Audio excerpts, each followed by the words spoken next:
Good evening. Welcome to South Asia Newsline. I'm Lipakshi Khurana. Here are the top stories we're tracking for you on Tuesday, the 30th of January.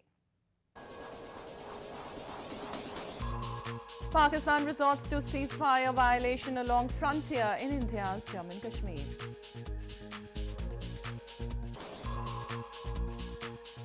US President Trump rules out talks with Taliban following series of attacks in Afghanistan. And Rastriya Janata Party-Nepal will not join leftist government, says top party leader.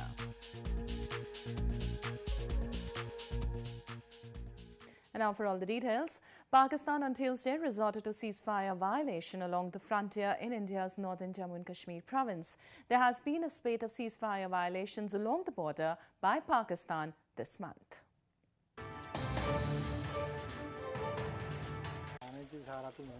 Pakistani troops on Tuesday resorted to ceasefire violation in Rajouri district of India's northern Jammu and Kashmir province. Several areas in Nowshera sector of the district were affected as Pakistani troops fired small arms and lobbed mortars. However, no casualties were reported till the last reports came in. Residents said the frequent firing from across the border disturbs their day-to-day lives, and it also hits the education sector in the region as everything remains closed due to the terror. सरकार इसके लिए कुछ करे। आए दिन firing होती है, गोली चलती है, उसका हम निशाना बनते हैं और हमारे घरों में बड़ी परेशानी हो रही है। बच्चों की खसालत है, बच्चों को स्कूल की परेशानी हो रही है, बिजनेस हमारा कारोबार सब ठप है। The troops of arch rivals India and Pakistan intermittently exchanged fire at the line of control despite an agreement in 2003 that a ceasefire should be observed along the working boundary. Both New Delhi and Islamabad blame each other for resorting to unprovoked firings.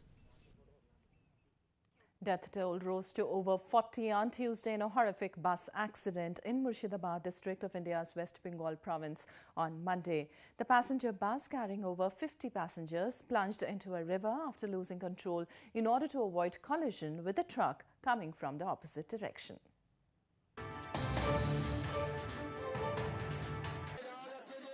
Death toll rose to more than 40 on Tuesday in a bus accident in Murshidabad district of India's West Bengal province. The passenger bus, reportedly carrying at least 56 people, fell into a river on Monday after losing control on a narrow bridge in order to avoid collision with a truck coming from the opposite direction. West Bengal Chief Minister Mamata Banerjee monitored the situation on Tuesday and expressed her grief over the tragic incident. রাত্রি 12টার মধ্যে আপনারা দেখেছেন যে সমস্ত পরিবার পরিজনকে সমস্ত সাথে দিয়ে সবটাই করে দেওয়া হয়েছে এবং এমনকি 5 লাখ টাকা করে যেটা আমরা দেওয়া বলেছিলাম সেটাও ডিএম কালকেই দিয়ে দিয়েছে, সেটাও দিয়ে দেওয়া হয়েছে। এখন দেখতে হবে যদি একজন দুজন কোথাও মিসিং থাকে বা কিছু থাকে সেটা খুঁজে দেখতে হবে, সেটা চেষ্টা করছে। আর আমরা বলেছি ওই ব্রিজটা একটুখানি ভালো করে ইন্সপেকশন করে ব্রিজটাও দেখে নেবে আর স্পিড রেস্ট্রিকশন করতে বলা হয়েছে। The provincial government had announced an ex gratia of over $7,800 to the families of the deceased and $1,500 for the severely injured in the accident. Preliminary data shared by the Indian National Safety Council estimates that as many as 40,000 people died in motor vehicle accidents in 2016 in the country.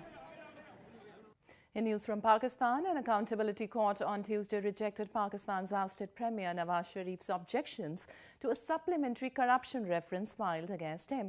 The Accountability Court in Islamabad has already been hearing 3 corruption references filed by the National Accountability Bureau, or NAB, against Sharif and his family for owning assets beyond known sources of income.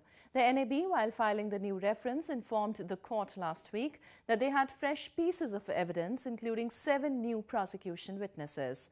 On Tuesday, the court issued notices to all the witnesses to appear before the court to record their statements. The court also allowed UK-based witnesses to record their statements via video link. The hearing was then adjourned until February 2nd. And moving on, media forms an important part of any administration as it depicts the true picture of the state. However, journalists in Gilgit-Baltistan are having a tough time. They're not only facing restrictions but are also deprived of basic rights of a professional.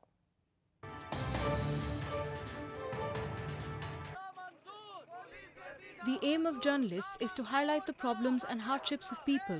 However, in the absence of any constitutional representation, the media persons in Gilgit-Baltistan claim they are denied freedom to do their job. Apart from facing threats from government authorities, journalists of the illegally occupied region claim they are being subjected to harassment by the media houses for which they are working for.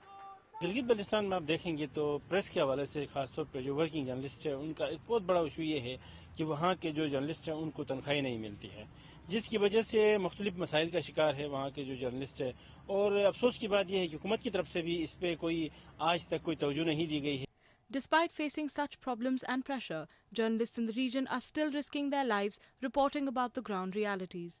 वो इंसानी हुकूक की जो खिलाफवर्जी की जहाँ तक बात करें तो वो गिलगित बल्तिस्तान में सहाफ़ियों के साथ हो रहा है। सिक्योरिटी के हवाले से आपके पास कुछ भी नहीं है।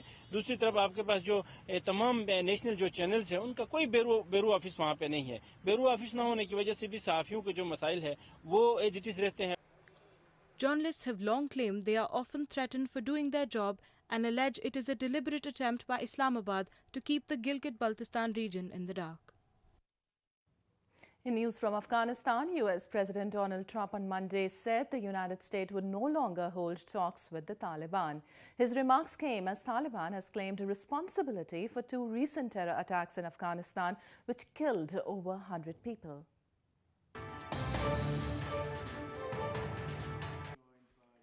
US President Donald Trump on Monday condemned atrocities committed by the Taliban in Afghanistan, saying the United States was not prepared to talk with a militant group but would finish what it has to finish. Trump made the remarks ahead of a White House meeting with United Nations Security Council members. It's a whole different fight over there. They're killing people left and right. Innocent people are being killed left and right, bombing in the middle of children, in the middle of families, bombing, killing all over Afghanistan. So we don't want to talk with the Taliban. Trump's remarks came as the Taliban claimed responsibility for an ambulance bomb in Kabul city, which killed more than 100 people on Saturday. It also claimed an attack over a week ago on a popular luxury hotel in the city, which killed more than 20 people. Afghan President Ashraf Ghani on Monday said the Taliban must choose between Islam and terrorism, between humanity and barbarism. Ghani made the remarks during a joint conference with his Indonesian counterpart, who arrived on an official visit to the country on Monday. Several attempts to hold peace talks between the Afghan government and Taliban have failed in the recent past. Moving on to news from Nepal, Rastriya Janata Party-Nepal or RJPN will not join the Left Alliance government as there cannot be a consensus with them over the constitutional amendment, a senior party leader said on Monday. The leader also accused CPN-UML of obstructing the constitution amendment proposal, which has been the main concern of the Madhes-based RJPN.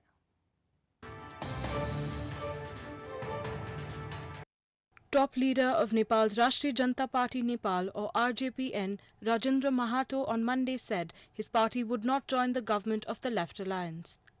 While addressing an interaction program in capital Kathmandu, Mahato said there cannot be a consensus between them regarding the formation of government. He also accused the CPN-UML of obstructing the constitution amendment proposal.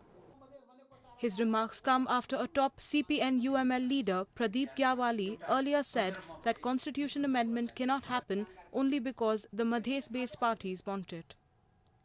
The main concern of RJPN has always been the rights of Madhesis in Nepal's constitution through its amendment. Mahato said that RJPN and Federal Socialist Forum will constitute the provincial government in Nepal's province number 2, a predominantly Madhesi region, as it was the people's mandate. Left Alliance, comprising of CPN-UML and CPN Maoist Centre, had secured the majority in the parliament in the recently held Nepal polls and is now likely to lead the next government. India on Tuesday remembered iconic freedom fighter Mahatma Gandhi on his 70th death anniversary. Indian President Ramnath Kovind and Prime Minister Modi led the nation to pay tributes to Gandhi, who is also known as the father of the nation, at his memorial in New Delhi.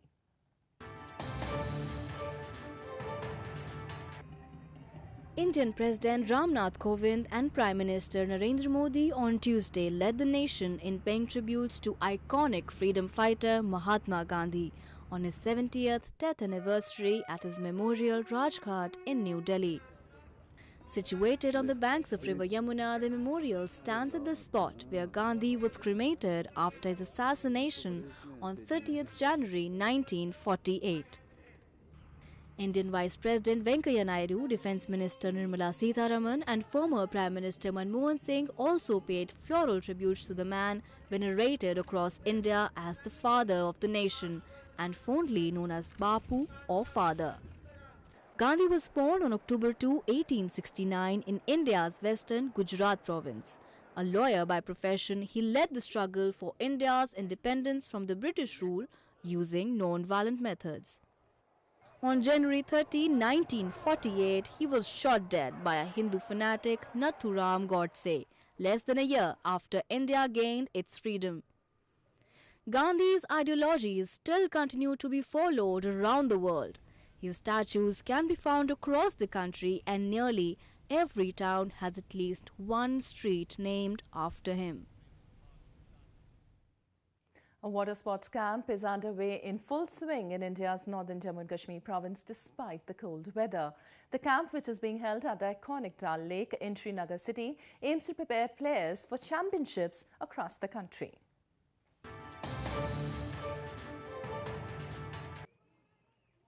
Despite severe cold and harsh winter in India's northern Jammu and Kashmir province, a coaching camp for water sports is in full swing at Nehru Park Training Centre near the famous Dal Lake in Srinagar city.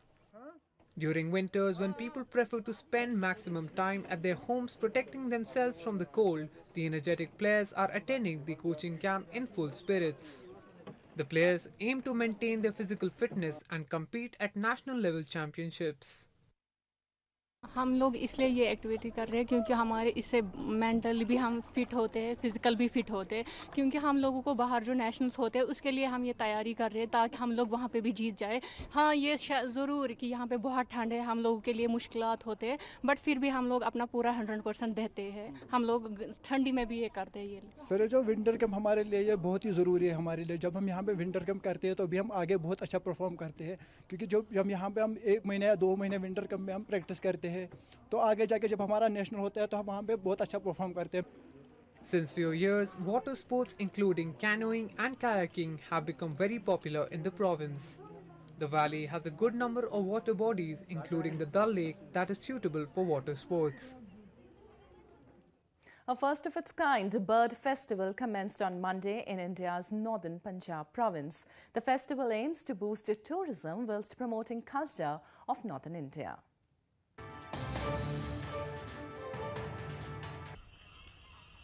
India's northern Punjab province organized its first ever bird festival on Monday with over 25,000 indigenous and migratory birds flocking the swamp of its Gurdaspur district.